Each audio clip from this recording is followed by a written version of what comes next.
Welcome to the Dream, Plan, Start, Grow podcast hosted by Allison Turner. In each episode, we interview real, everyday entrepreneurs to learn how they got their start, what challenges they faced and overcame when starting the business, and what successes each has had.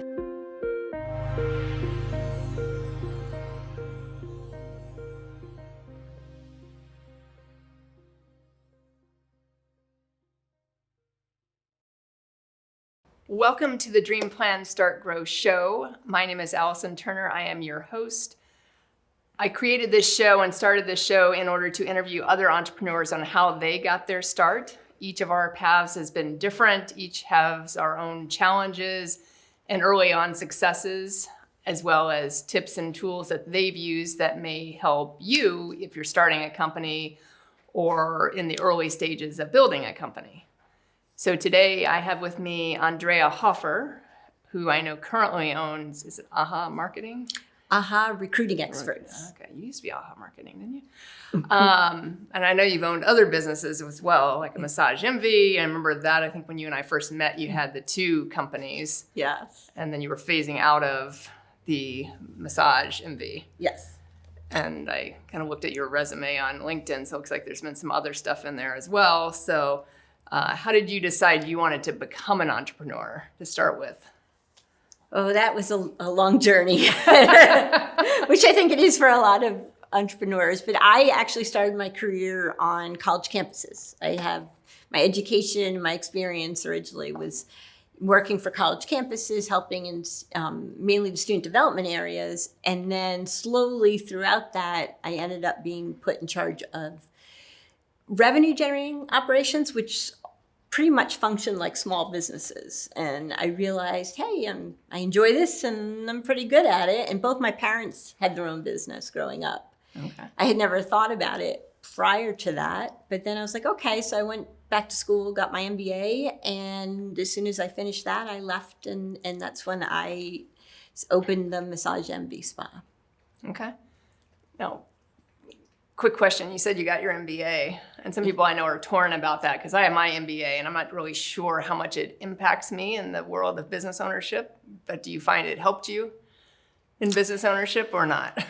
I don't think so. Not to say I didn't learn a lot. I did. At the time, I was the type of person that I felt like, and maybe I still am now, but I felt like I needed every bit of knowledge out there before I would do something. And the internet, I guess the internet was around, but it wasn't, you couldn't find everything right on the internet now. But I know so many very successful entrepreneurs who actually never even went or finished their college bachelor's. So I just think education is so easy and accessible right now that if you put the effort in, it doesn't necessarily have to be for a formal degree. Yeah, and I tend to agree with you because I think now I look back and I'm like, if I really needed that. I felt like I needed it because I was changing career paths. Mm-hmm. And I'd been in the previous career for so long, or for like 14 years. And I was like, okay, do I actually have the skills to do something else? Like, what's going on? And so I ended up doing that just because I was in education. I liked education. And I did too. I mean, I would go and get a PhD if I just had nothing else better to do.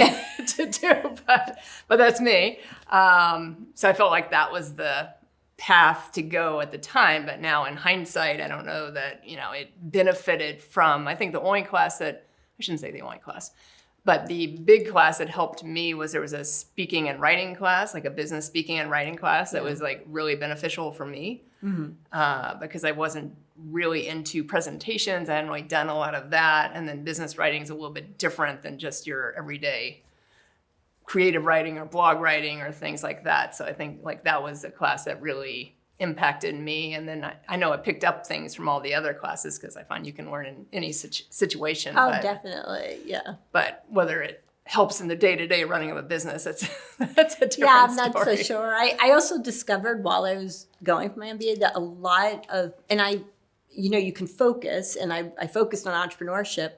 Most of my professors never owned their own business. So that also was, they couldn't really teach me what it was like since they didn't do it have themselves. The experience themselves. Right. So why Massage Envy to start? I know that's a franchise opportunity, so you kind of like have the business in a box. Was that the appeal to it, or at the time, or why? Well, we actually had a guest speaker near the end of my MBA in one class. It might have been an entrepreneurship class. And the speaker spoke about franchising. And if you find the right one for you, it's actually a great starter business because if it's a good one, it's going to give you certain training and structure, and it's a proven concept. So I looked into a lot of different franchises, and I actually had a couple of other businesses that weren't franchises that it just didn't work out. Actually, both of them were because I was going in with a partner and it just didn't work. So then I said, well, I got to do something on my own. And I just couldn't figure out what I wanted to do. And I was a member of Massage Envy. I don't think it was in Florida yet, but I was living in Atlanta at the time. And one day I went in and I was like, I wonder what it would take to open one of these. Because it was something I really believed in, was regular massage. And I looked into it and somehow I made it happen. It was a much bigger investment than I was planning on for my first business. But I was able to make it work. A lot on credit cards. At the time, that was much easier. Yes, and sometimes, unfortunately or fortunately, that helps out a business owner in the early stages, as long as you can pay those off. Yes. But I think that's, I think it's kind of that business in a box. So if you have the upfront capital in order to do a build out and to do, whatever the franchise fee is at the time, and then, all that type of stuff, then it's great. And some people have that and some people don't have that from the start. Then how did you, because I know you sold that business in 2016, was it? Yes, it was 2016, yeah. So, and I know you had started AHA before that, because I think when you and I met, like you had the two, and I think you were on the way out of Massage Envy at that point. But how did you start AHA recruiting? Actually, so you mentioned that AHA has kind of gone through some transformation. When I started AHA, it was just this little side thing. I still had Massage Envy. I think I had owned Massage Envy for about 4 years at that point. And an old coworker of mine called me up and said, we could really use your expertise. I had a unique background in that I knew how colleges worked, and now I had acquired all this business knowledge, and she wanted somebody to come in and consult on a few things that had business elements, but also within the college environment. And so she said, could I hire you to be a consultant for us? And I said, sure. And she was going to pay for my travel for 2 weeks to go out to Atlanta, where I used to live. And so I was like, okay. And then I went to Barnes & Noble and found a book on consulting, because I had no idea what consulting was. And AHA Business Consulting, which was the first time. Actually, first it was Andrea Hoffer Associates, and then I changed the DBA to AHA Business Consulting. That's where the AHA comes from. Yes, exactly. And so AHA was born. And for the first, I've had AHA for about 10 years now. And for about the first 4.5 years, it was mostly consulting, but it was always about people. It was always on team development or leadership training. Okay. And then I started to get a lot of interest in recruiting and how can you help me hire? And so about, 4 years in, the consulting thing just started dropping off. And I was like, this recruiting piece is doing well, and I enjoy it, and I'm good at it, and I can scale. The consulting was a little harder to scale the business. Okay. Where with the recruiting, we had a very specific model. I could bring recruiters on, teach them the model, and it made it much more easier to scale. So we changed the name, I think 4 years ago, for about that time, and now we're truly recruiting. Okay. And how many employees do you have on? Right now I have 12. Okay. 12, all virtual, completely virtual company. Wow.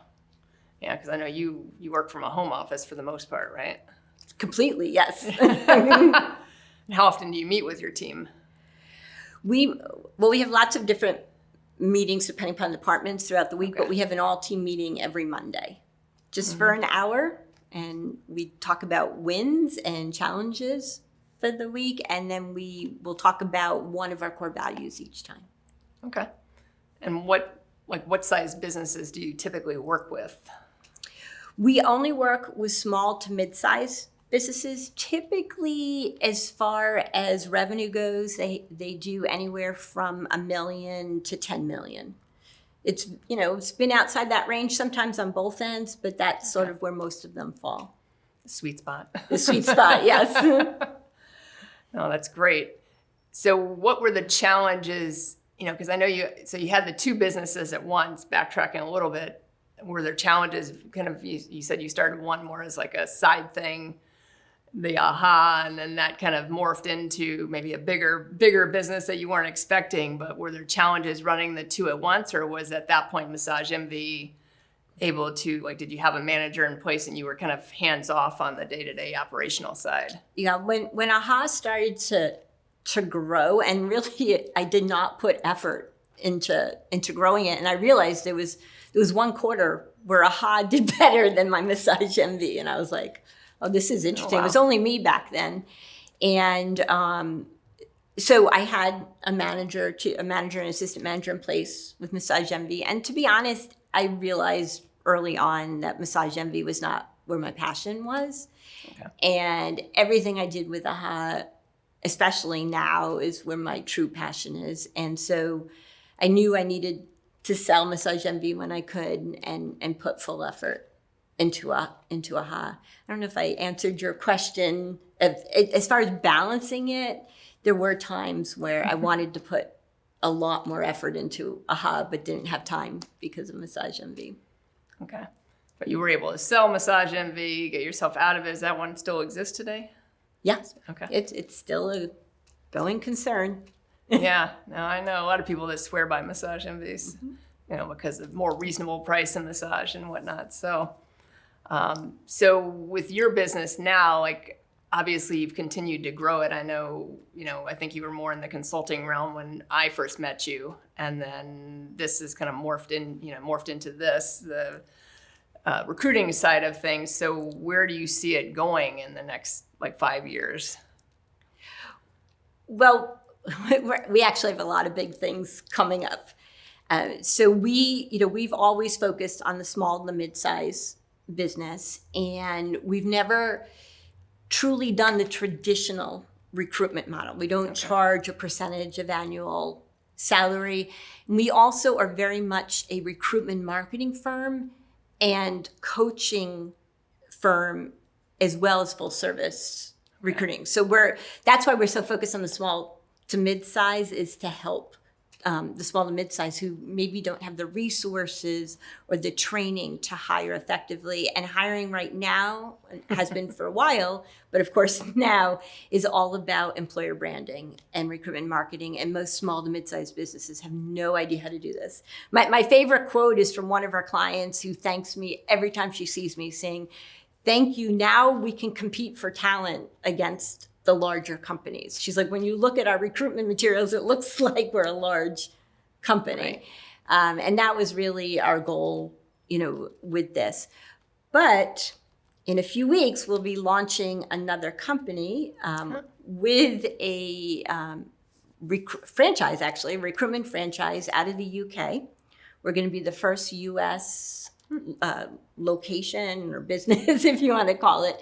And so it will be recruiting, a more traditional model, except they actually approach recruiting very similar to us with the consultative model. And we'll be focusing mostly on large corporations. So most of the corporations will be international, where they have locations in the US, but also in other countries around the world. And then we will be developing that model throughout the United States. Oh, wow. So you're going to be running the two side by side? It will actually be three, because we will be, I know, I'm great. Because yes, we'll have the second recruitment firm, which will be mostly executive recruiting under Robocore for larger corporations, but then we're also going to be representing the Robocore franchise in the US. So anybody who wants to be a franchisee of Robocore will go through us. So that's the third part Oh, wow. of the business. And then at the same time for AHA, we're in the process of developing our own recruitment software that will be specifically targeted to small to mid-sized businesses. Okay. I tend to Take everything on at once. Yeah, huh? exactly. As business owners do. Yes. And entrepreneurs like to do. But now how do you manage that? I have an amazing team. I have So hire well. Yes. Or get her to help you hire There you go. well. No, my team is, of course we've made mistakes over the years, but for the most part, I have such an amazing team. And my operations manager, who has been with me for a couple of years now, I wouldn't be able to do any of it without her. And she knows that. At least I hope she knows it. Now it's out there. Yeah. So I think what you're saying is really that the structure of the company and kind of building it from the kind of ground up is very important. Yeah. Because obviously you didn't start as a team of 12. Right. Oh, no. Yeah. You started as Just yourself. me, yeah. And then you've slowly built it over time up to that 12. So what's been the best thing? Because I know, that's one of the biggest challenges I see with entrepreneurs is, they start as themselves and then they don't put the right things in place early on, and then they try and hire and they're still in way too much and themselves and things like that. I'm actually glad you brought that up because of the type of, target market that we work with, a lot of the business owners who come in, even if they already have a team, often will come to us and they'll want us to sort of solve all of their problems, not just find the right person for the position. And so they won't have a job description, or they'll have a job description that they might have kind of taken off the internet somewhere. But when they put the person in place, they don't have the processes down. They just expect the person to figure it out. And you could find some really amazing people, but they're not going to figure it out the way you want them to figure it out. It'd be very rare. So one of the things we've done, we use something called Monday.com. There are lots. Do you? We love it. I switched to that. I shifted to that earlier this year, because I was like, I need something I can see. I only have like my 3 core team members, and then I have a lot of other people that I just communicate with. But then like my assistant handles certain things, and so she oversees a lot of so she interacts with some of the other people, and then Jack's on there, and myself is on there. So yeah, we love it. We've had it, I think, 2 years now, okay. And when you open it up, it's become a beast. Yeah, exactly. I'm still learning a lot of it. My team knows it a lot better than I do. But Tatiana, the operations manager, I referred to, when we first got Monday, she started building out our processes, and then the rest of the team has further developed it. So now when a new talent consultant, that's the position title for a recruiter, comes on, it's step by step of, okay, here's your training. And then every time you get a job that you're working on, it's every single thing is written out. And it kind of brings me back to retail or massage MV, where when I worked with retail establishments, I always said, the checklist. It's the easiest tool. And essentially that's all it is a checklist, all the things you need to do, every day. And sometimes people think, well, you remember. Well, there were sometimes I came in the spa, lots of times I came in the spa, and I'll say, the open sign hasn't been turned on. And then I'll look and I'll see the checklist hasn't been filled out. So they might remember 99%, but it's the matter of having that process in place and making sure people are always checking it and filling it out. Right. I'm reading the book E-Myth by Michael Gerber right now, and he talks about you want to basically create your business to be like a franchise, essentially, which has the processes already built out, but you need to create that, like you said, and then when you bring on new people, here's the process to train them, here's what they have to do, what they're, everything's kind of put in place. Yes. already, and you don't have to kind of recreate the wheel or be like, what do you want to do today? So Yeah. I mean, there's no way I would remember everything if without Monday. I was just running my own checklist on my phone, but then I didn't know what anyone else was doing, and I was like, okay, this isn't going to work very well. So I need to continue building this out as we grow and figure out how to make this work a little bit better. Yeah. So I can see like a bigger overview of what's going on and not just what I deal with. Exactly. And there's a book actually called Checklist Manifesto. I read it a long time ago. It's a great read, but that will really, you think, can you really write a book about using checklists? And, but it's a good, helpful book. Okay, I'll have to check that one out. So, I love checklists. Oh, there you go.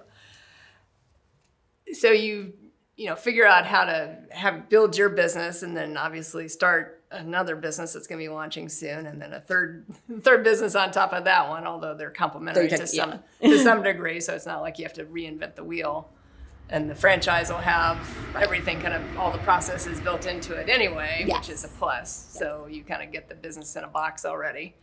Is it your same team that's going to be dealing with the new one, or are you bringing on different people for that? So Tatiana, my operations manager, our plan is that she'll be eventually full-time with Robocorp, with the new company. But in the beginning, we'll probably do half and half. We may try to bring one recruiter over, but we probably long-term, we're going to have a completely different team. It's also a different approach. It's different types of positions, different types of clients. And the pay structure will be completely different. So we'll need a different recruitment team. Okay. So you'll be managing kind of three different businesses. and taking care of elderly parent. Are you trying to give me a heart attack here? No, I'm just saying that you're the typical entrepreneur, overachiever, and take on more, and we can do more. Because I think that's the reality. Because I always tell people, I'm like, okay, if you get overwhelmed early on, then you got a problem. Like if you're too overwhelmed now, because it can get bigger as you go, or it should get bigger as you go. Yeah. And if it doesn't, then maybe there's a different problem. But I'm constantly asking myself, why do I keep taking more on? And I think I would be bored. It makes me feel happy. Yes, am I stressed? There are days where, actually last Friday, I messaged my team and said, I have no meetings today, because I usually do try to keep Friday at least half the day clear. Yep. And I had planned to do all this catch-up work, but I just messaged them and said, I'm taking a mental health day. And I booked a massage and I took my dad to lunch and took the rest of the day off. And I was so much clearer on Monday. I don't even think I did much work over the weekend. And sometimes you need to take care of yourself as well. You have to figure ways to take care of yourself. Yeah, no, I agree, because I've felt like scattered in the last 2 or 3 weeks. I've just felt kind of, I don't know, just a little off for whatever reason. I've been trying to figure it out, and so I took on something bigger to kind of readjust. I mean, I've been doing 75 hard, and then I've gone to phase 1 and phase 2, and I don't know if you've done any of that or heard of any of that, but it's more of a mental toughness program, but it has like a component of exercise. So I'm supposed to do 2 45-minute workouts a day. Wow. At least 3 hours apart, drink a gallon of water, read 10 pages of some kind of personal development book, follow a specific diet. So anything you choose to follow, but you just have to stay on it. No alcohol, no cheat meals. So phase 2 is the same as the original 75 hard. So the original one's 75 days of that. And then phase 1 was a little more complicated. And then you have to take off a certain amount of time between phase 1 and 2. So I actually started phase 2 because I was feeling scattered. So I was like, okay, let's see if this can refocus me, because I tend to do better with more stuff on my plate, which sounds like maybe you do too. Yeah. Given that you took on more. But yeah, but over the weekend, I was I always have the grand plan to catch up. And last weekend, I caught up on some home stuff, but I didn't catch up on a lot of other stuff. Yeah. But sometimes you need that kind of step back definitely. I know I did this past weekend, and I feel a lot more focused now. Focused and energetic, and then I'm like, why don't I do that every week? Well, yeah, there is that. Yeah. Why we don't do that. I'm like, it'd be nice to work Monday through Thursday. Right. That was always my plan, and it will happen at some point. Yeah. Running 3 businesses. Well, get the right people in place. You're the recruiting person. Exactly. So you get the right people in place, then you can do that. Yeah. Just make sure they're working Friday when you're not. So I know you also came out with a book earlier this year in April. So in the midst of all the other great happenings that you've been doing. So I know you have a copy of that. So you want to tell us a little bit about that? Sure. It's called Hire. And essentially, it's a practical guide. The subtitle is How to Attract, Interview, and Grow Your Dream Team. And it's just a very easy step-by-step book on A to Z, starting with discovering who you need to hire, which is the most important piece that I see most business owners skipping, which makes the other pieces more difficult. And then how to create a recruitment campaign around that and attract the right candidates. And then, of course, there's a whole section on interviewing and how to recognize that the person in front of you could be the right fit for you or definitely is not the right fit. Okay. And it's just something I've been wanting to do for a while, so I was excited to launch it. Now, do you think like a startup company could use something like that, or like who's the market for this book? It's mostly small businesses or even HR, HR's people, professionals, or recruiting professionals for smaller or mid-sized businesses. But I've been told by the startups or people who are just starting to hire. I mean, if you're not at the hiring stage, it could be good information. But when you're ready to do your first hire, it's a great practical handbook for you. And if you just haven't been having success with hiring, it might give you some good tips. Okay. And how did you decide to write the book? Something I've been wanting to do for a very long time.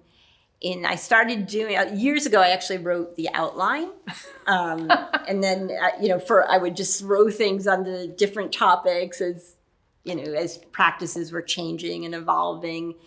And then I finally pulled the trigger and started writing a couple of years ago. And it got it took me longer than I originally planned, just because I had different things in my personal life that happened. But then at the beginning of last year, I said, I'm gonna knock this out. I was 90% done. Right. So I think that last 10%. It can be difficult. And so we released it this past April. Okay. Congratulations. Thank you. I mean, I know one of the things I've talked to other guests about that have written a book, is like that. It also helps you be branded more as the expert. Yes. So, you can have a company doing the recruiting, but you now have a book with it. And then the more you go out and speak, then you can obviously have the book with you, and it gives you like that extra level of credibility. Yeah. Well, it's been interesting because I do go out and speak, not as much as I used to, but I want to start building that up again. And when I throw in the book or include the book in my speaking fee, the people seem to get very excited. So like the last large speaking engagement I did, the book was just coming out. It was last April, and I was the keynote for 2 days. And basically I walked the conference through everything in the book, and then we gave away 50 copies. So it was a great compliment to it. So now this is pretty much my speaking topic now, so it works out well.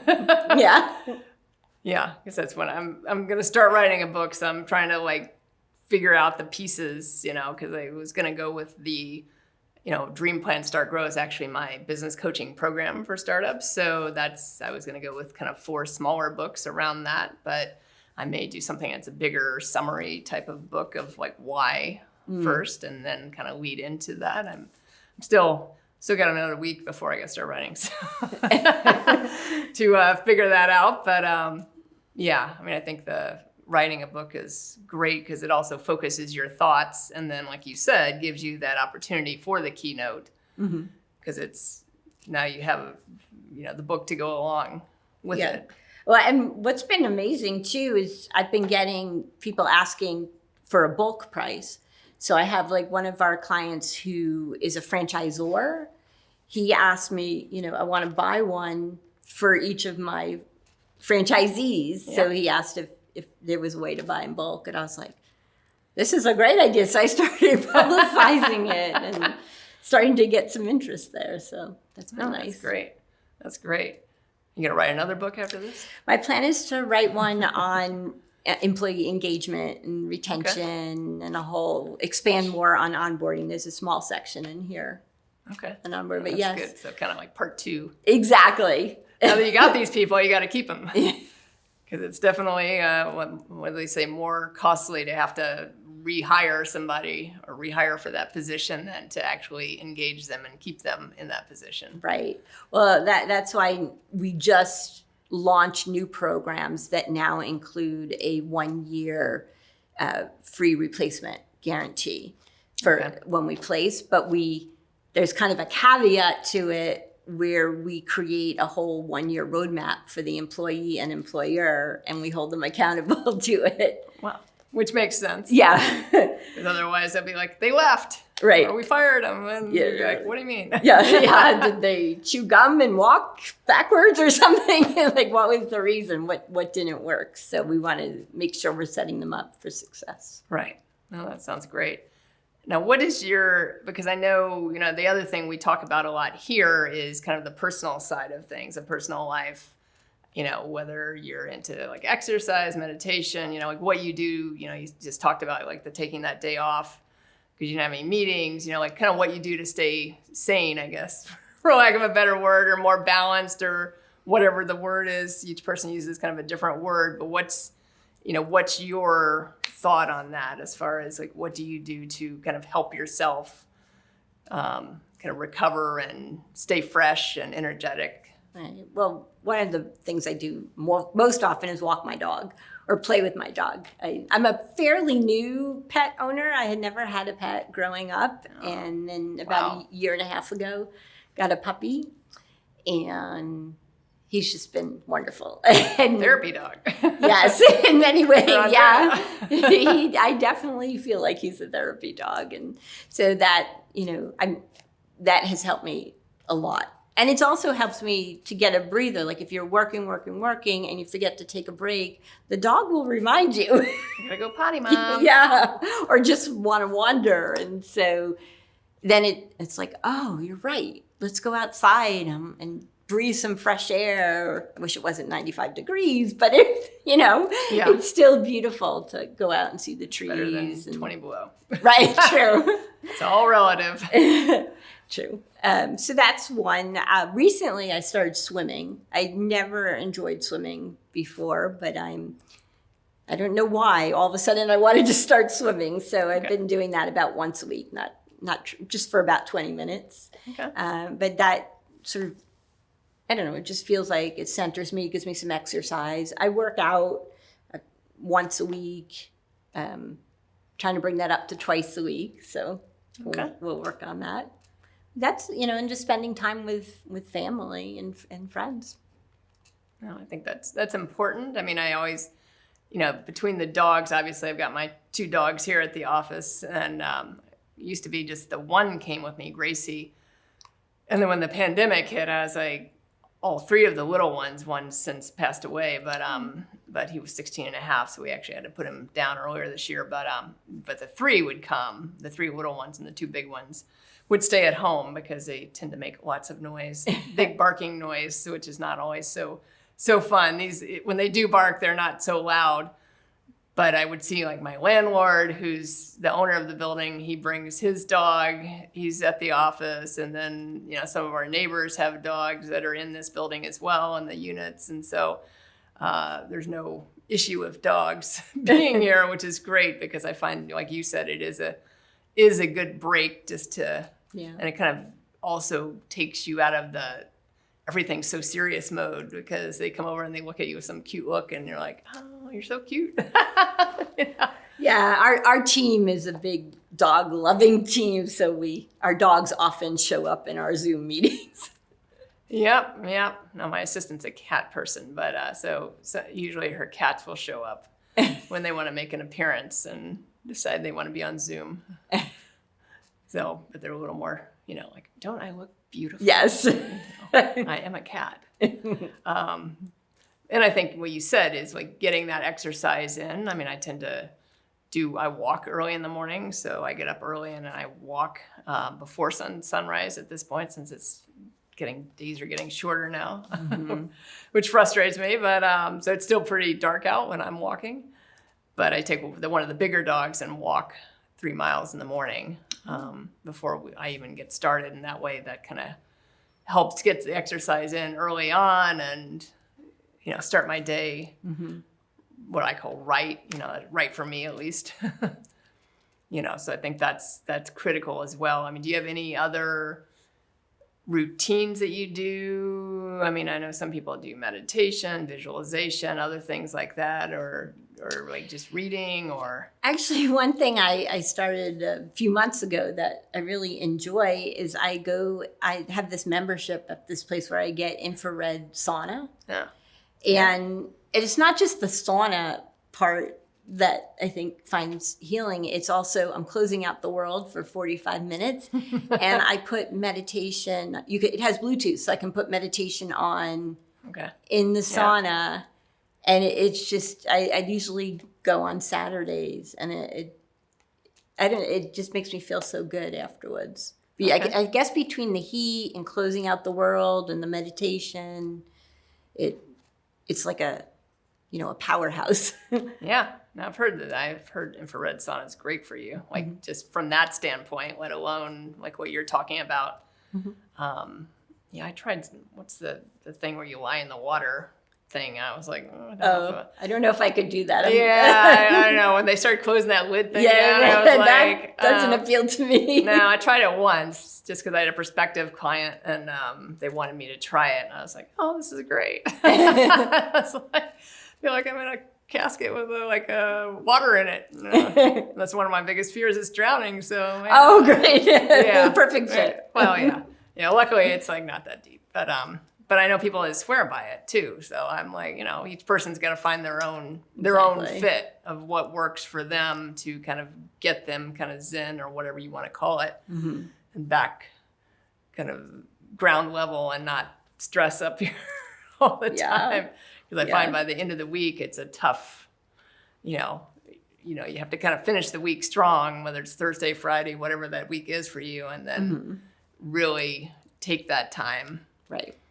To decompress and, like you said, see family, whether it's during the, evenings during a week or on the weekend, and friends and reconnect. Yeah. Yeah, it's important. And I've been getting into coffee lately. I mean, I've always enjoyed coffee, but I bought one of these fancy coffee makers.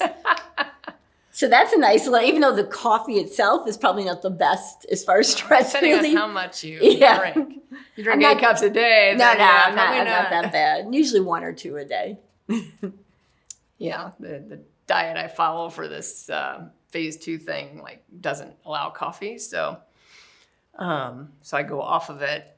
And then when I came back on it after phase 1, actually, it bothered my stomach, which is why this diet that's supposed to allow it because of the acidity of the coffee. So I went to espresso, which I know is still coffee, but it's a smaller cup. Because I don't know if it was the cream that was bothering me or the actual coffee. So I was like, let's just do. So I would do like a little cup of espresso because I bought a new coffee maker too that had like the 2 together, because I've always had an espresso maker and then I've had a coffee maker, and the 2 things are huge and like they sit on your counter. I don't have a lot of counter space to begin with, so So I bought this combo thing that had both, and I was like, oh, this thing has both, so this is best of both worlds, and I don't have to bring one out if I want something else. Right. So yeah. And so if anyone wants to read your book, is it on Amazon or? Yes, it's on Amazon. Okay. So Higher. Yes, it's HIREHIGHER. Okay. And then as we start to wind down, one question I ask all my guests is, if you had one tip for someone that wanted to start a business, So anything, didn't have to be your type of business, any type of business, that maybe either you learned along the way or maybe you recognized that you actually had going into it. You just didn't know it until you realized that that was a skill set that was important or something that was important. What would that be?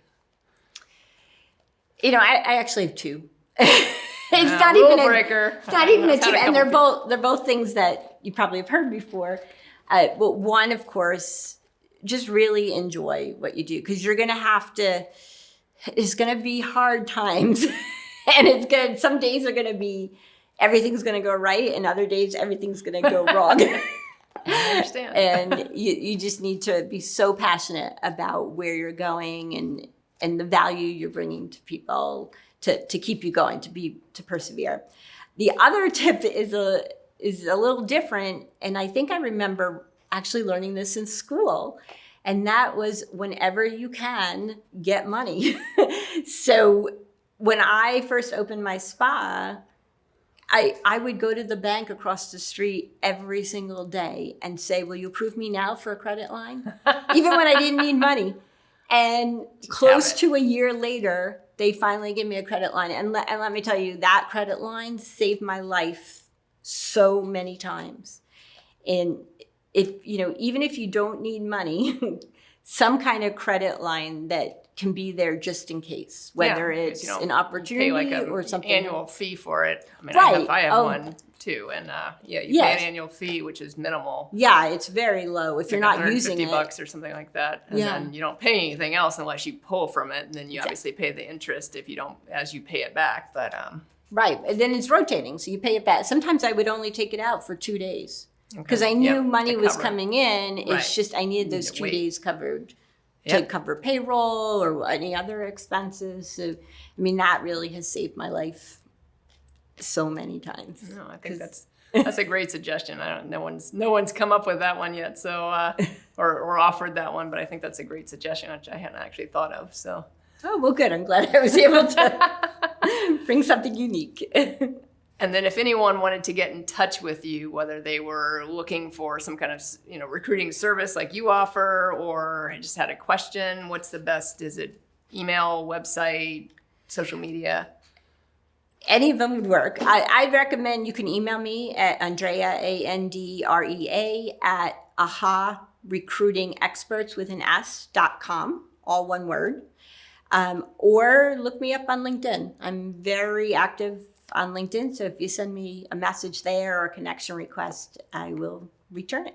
Yeah, I know that's where we reconnected for this podcast. So, well, thank you again for joining. Well, thank you, Allison. This has been fun. Yeah, and thank you everyone to join us today at the Dream Plan Start Grow show. Again, my name is Allison Turner. Today I had on Andrea Hoffer, and we thank you for joining us. And if you have any questions for me, you can email me at success@dreamplanstartgrow.com, or you can look for resources at dreamplanstartgrow.com. So all of the podcast episodes, whether you're looking for the audio or the video, are there, as well as a blog and a complimentary 30-minute introductory consultation with me if you need assistance in starting a business. Thank you for joining us, and I will see you next time with a new guest. Thanks for tuning in to the Dream Plan Start Grow podcast with Allison Turner. If you like what you heard, make sure to subscribe and leave a review. Join the Dream Plan Start Grow community by following us on Facebook or Instagram at Dream Plan Start Grow. See you in the next episode.